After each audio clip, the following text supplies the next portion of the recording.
સવા 2% આસપાસની તેજી કેયા ઇન્ડસ્ટ્રીઝમાં આપણને બનતી દેખાઈ રહી છે. અહીંયા કઈ રીતે વ્યૂ રાખી રહ્યા છો? યસ, કેકે ઇન્ડસ્ટ્રીઝ 200 દિવસની એવરેજ પાસે આવી ગયો છે આ સ્ટોક અને આજે એમાં સારું એવું બાઇંગ દેખાઈ રહ્યું છે. એક પોઝિટિવ રેન્જ શિફ્ટ બી દેખાઈ રહી છે. બટ થોડુંક ફોલોઅપ આવશે તો આ સ્ટોક ઉપરમાં 4,400 થી 4,570 ના લેવલ્સ બતાડી શકે છે. I think we should weight for a follow up. જે હિસાબથી સ્ટ્રક્ચર છે, મને એમ લાગે છે કે એક પોઝિટિવ મૂવ આવી શકે છે ગોઈંગ ફોરવર્ડ. પણ થોડોક સ્લો એન્ડ સ્ટેડી મૂવ રહેશે.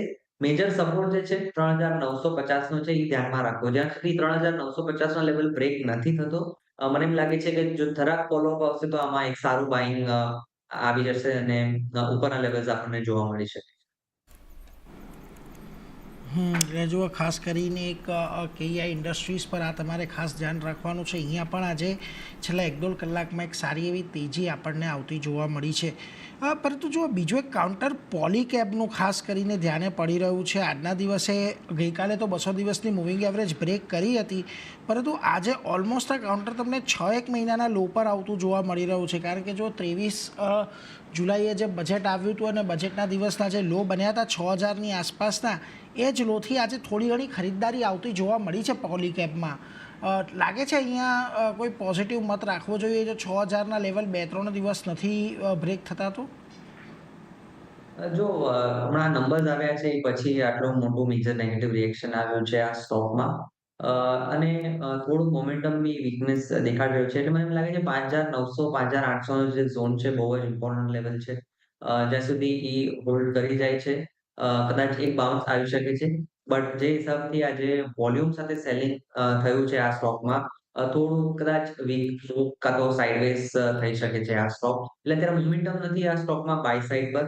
એટલે અગર ફ્રેશ પોઝિશન લેવી હોય તો ડેફિનેટલી આ સ્ટોકમાં આપણે અત્યારના અવોઇડ કરવું. ઓકે, તો આ વ્યૂ બનતો દેખાયો છે પોલીકેબ માટે. ફ્રેશ એન્ટ્રી માટે અત્યારે આ લેવલ પર વ્યૂ જે છે તે અવોઇડનો બનતો દેખાયો છે. ડાઉનસાઇડ ઘણી બધી આપણને જોવા મળતી દેખાઈ રહી છે, ધ્યાન રાખવાનું રહેશે. એવી રીતે જે કાઉન્ટર જે આજે વેચવાલી બતાવી રહ્યું છે આઈસીઆઈસીઆઈ પ્રુડેન્શિયલનું કાઉન્ટર છે ભાવિન, અહીંયા જુઓ લગભગ 5%ની આસપાસનું દબાણ આપણને બનતું દેખાયું છે. જે રીતે નંબર્સ જુઓ એક સારા આવતા દેખાયા હતા, પણ મોર્ગન સ્ટેન્લીનો આજે એક રિપોર્ટ આવ્યો છે, ઇક્વલ વેટ કોલ તેમના તરફથી આવતો દેખાયો છે. તેમનું માનવું છે વીએનબી માર્જિન જે છે તે થોડા ઘણા આપણને Q3માં મિસ રહેતા દેખાયા છે, એને કારણે એક નેગેટિવિટી સ્ટોક આપણને બતાવી રહ્યું છે. કઈ રીતે ધ્યાન રાખી રહ્યા છો આઈસીઆઈસીઆઈ પ્રુડેન્શિયલ માટે? આઈસીઆઈસીઆઈ પ્રુડેન્શિયલ છેલ્લા 4 મહિનાથી લોઅર લોઝ, લોઅર હાઈ બનાવી રહ્યું છે. એનો મતલબ એમ છે કે નીચે જ જઈ રહ્યો છે. સતત 4 મહિનાથી ₹800 નો ભાવ હતો, લગભગ 4 મહિનાની લગભગ ઓક્ટોબર ક્લોઝિંગમાં હાઈ કરેલો હતો ઓક્ટોબરમાં. અને અત્યારે આપણે જોઈએ તો ₹600 નો ભાવ છે. તો ડેફિનેટલી છેલ્લા 4 મહિનાથી આ સ્ટોકે વીક ટ્રેન્ડ જ બતાડ્યો છે અને એવો કોઈ મેજર એક્શન પોઝિટિવ સાઈડ પર નથી દેખાઈ રહ્યું, બાઇંગ બી નથી દેખાઈ રહ્યું. આઈ થિંક આ સ્ટોકને આપણે અત્યારના અવોઇડ કરીએ તો બેટર રહેશે. બીજા જે સ્ટોક સારા એવા મોમેન્ટમમાં હોય અને જે સેક્ટરમાં એક સારું પોઝિટિવ બાઇંગ દેખાતું હોય, એમાં આગળ રહેશું તો આપણે એક મોમેન્ટમનો ફાયદો ઉપાડી શકશું. બાકી અધરવાઇઝ આ બધા સ્ટોક્સમાં જે હિસાબથી ટ્રેન્ડ વીક છે, જેમ આઈસીઆઈસીઆઈ પ્રુડેન્શિયલનું, એમાં કદાચ આ સ્ટોક એક સાઇડવેઝથી હજી નેગેટિવ મૂવ કન્ટિન્યુ કરી શકે. એટલે જો ખાસ કરીને અહીંયાથી ધ્યાન રાખજો. આઈસીઆઈસીઆઈ પ્રુડેન્શિયલ અત્યારે કોઈ બહુ મોટી સલાહ અહીંયા બનતી દેખાઈ નથી રહી, એટલે એના પર એક નજર ચોક્કસથી રાખતા રહીશું. પરંતુ આજના દિવસે જુઓ જે આપણને ઉછાળો આવતો દેખાઈ રહ્યો છે એમાં એક બોમ્બે બર્માનું કાઉન્ટર છે BBTC. ખાસ કરીને અહીંયા જુઓ કાઉન્ટરની અંદર એક સારી એવી તેજી આપણે વિટનેસ કરી હતી, ત્યારબાદ એક કરેક્શન આવ્યું. અહીંયા તમને જો જાન્યુઆરીની જ વાત કરીએ તો અહીંયા ગયા અઠવાડિયે 1950 1925ની આજુબાજુના એક લો બનતા દેખાયા, પરંતુ આજે જે પ્રકારે ખરીદદારી આવી છે, બ્રેકઆઉટ છે, 50 દિવસની મૂવિંગ એવરેજની ઉપર સ્ટોક બંધ થવાની તૈયારી દર્શાવી રહ્યો છે, અહીંયા કોઈ મત બની રહ્યો છે? આમાં એક શોર્ટ ટર્મ મૂવ કદાચ આપણને જે અત્યારના આવ્યો છે એને સ્ટ્રોંગ બાઇંગ દેખાઈ રહ્યું છે. હજી અહીંયાથી 2425 સુધીના લેવલ્સ આપણને જોવા મળશે. એટલે 2425 સુધીના લેવલ્સ આપણને આ સ્ટોક બતાડી શકે છે. જે હિસાબે મોમેન્ટમ છે અને બાઇંગ છે, આમાં એક સારું સેટઅપ દેખાઈ રહ્યું છે શોર્ટ ટર્મ માટે. બટ 2400 ની ઉપર ક્યારે બી આવે તો ડેફિનેટલી પ્રોફિટ બુક કરવાની સલાહ રહેશે. 2400ની ઉપર પ્રોફિટ બુક કરીને ચાલવાની સલાહ બોમ્બે બર્મા માટે બનતી દેખાઈ રહી છે, ધ્યાન રાખવાનું રહેશે. એક છેલ્લે વ્યૂ અશોક લેલેન્ડ માટે ભાવિન, અહીંયા પણ જુઓ જે રીતે ઇસાફ સ્મોલ ફાઇનાન્સ બેંક સાથે વ્હીકલ ફાઇનાન્સ એગ્રીમેન્ટ કંપનીએ સાઇન કર્યા છે. ડેઝ હાઈની આસપાસ જ અત્યારે કામકાજ થઈ રહ્યું છે અશોક લેલેન્ડમાં. કઈ રીતે ચાર્ટ જોઈ રહ્યા છો? આઈ થિંક ઓવરઓલ ઓટો સેક્ટરમાં બહુ જ એક સ્પેસિફિક સ્ટોક્સની મૂવમેન્ટ થઈ રહી છે અને અશોક લેલેન્ડ ક્યાંક ને ક્યાંક એક બેઝ બનાવવાના પ્રોસેસમાં છે. નીચેમાં ₹200 બહુ જ અહેમ સપોર્ટ છે. ત્યાં સપોર્ટ બેઝ બાઇંગ આવી જાય છે, બટ મોમેન્ટમ નથી, એટલે સ્ટોક ઉપર બી નથી આપણને આવતો દેખાતો. એટલે આ રેન્જમાં ચાલશે. ઉપરમાં 212 210 નું જે લેવલ છે ત્યાં એક રેઝિસ્ટન્સ આવી જાય છે આ સ્ટોકને, અને સપ્લાય આવી જાય છે. અને પાછું નીચેમાં ₹200 પાસેનું નીચે આવે છે ભાવ, તો બાય આવી જાય છે. એટલે એક રેન્જ લાગે છે ₹10-12 ની. 212 ની ઉપર જો આ સ્ટોક નીકળશે તો એક ફ્રેશ તેજી શરૂ થઈ શકશે, જેનાથી લઈને આપણને 225 થી 235 ના લેવલ સુધી વધારી શકે. પણ અત્યારના થોડુંક પ્રિએમ્પ્ટિવ થઈ જશે આ કહેવું, બટ ડેફિનેટલી આ સ્ટોક એક બેઝ બનાવે છે અને કંઈક તૈયારી કરે છે ઉપરના.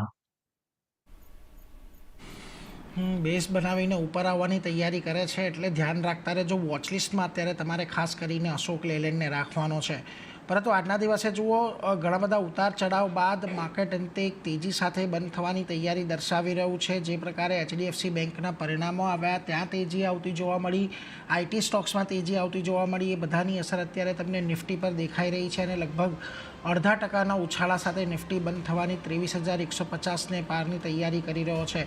સેન્સેક્સમાં પણ આજે 0.5%ની જોરદાર તેજી આવી છે. 550 પોઈન્ટનો ઉછાળો અહીંયા નિફ્ટી બેંકમાં આજે ખાસો એવો ઉતાર ચઢાવવાળો કારોબાર જોવા મળ્યો છે. જો આજના દિવસની તમે નિફ્ટી બેંકની રેન્જ જોશો તો 48,074ના લો બન્યા હતા, ત્યાંથી અત્યારે 48,750, એટલે ઓલમોસ્ટ 600 પોઈન્ટની રિકવરી, 600-700 પોઈન્ટની રિકવરી નીચલા સ્તરેથી નિફ્ટી બેંકની અંદર આપણને ખાસ કરીને આવતી જોવા મળી છે.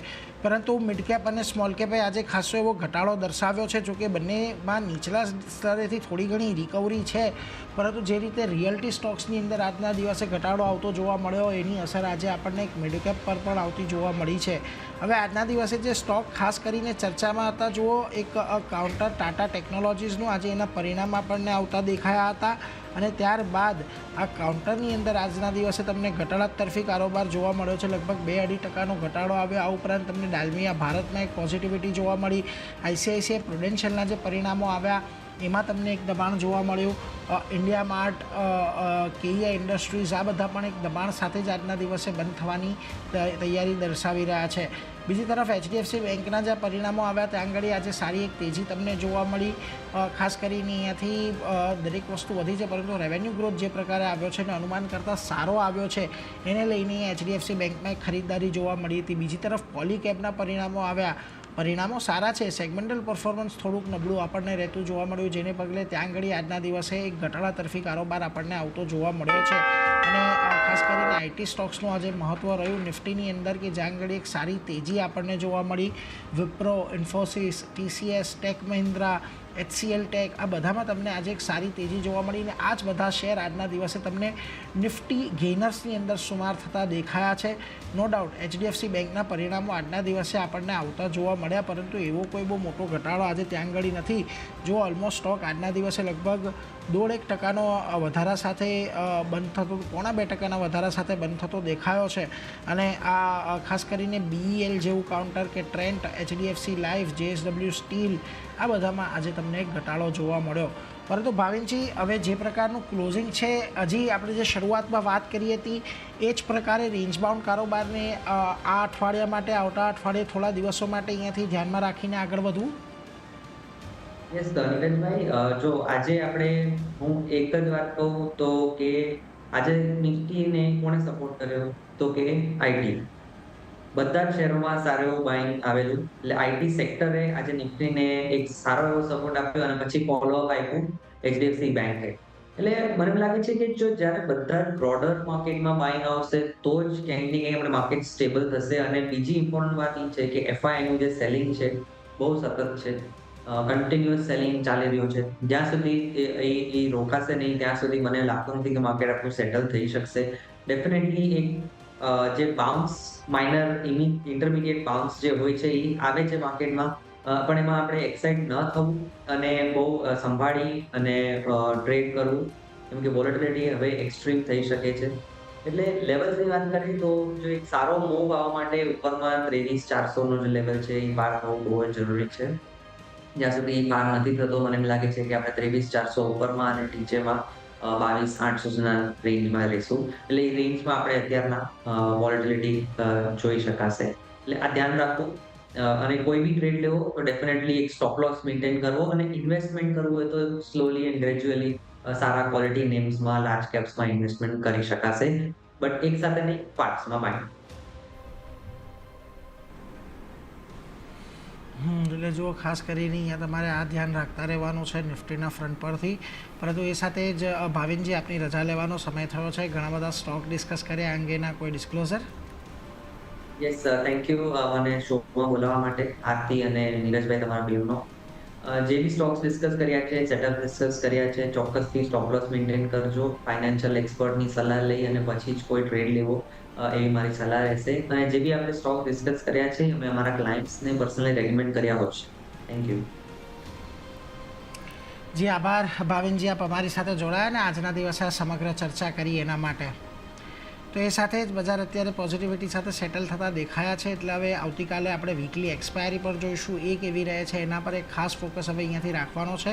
જો કે અત્યારે મને અને આરતી બંનેને આપજો રજા, પરંતુ અન્ય વિગત માટે આપ જોતા રહો CNBC બજાર. નમસ્કાર.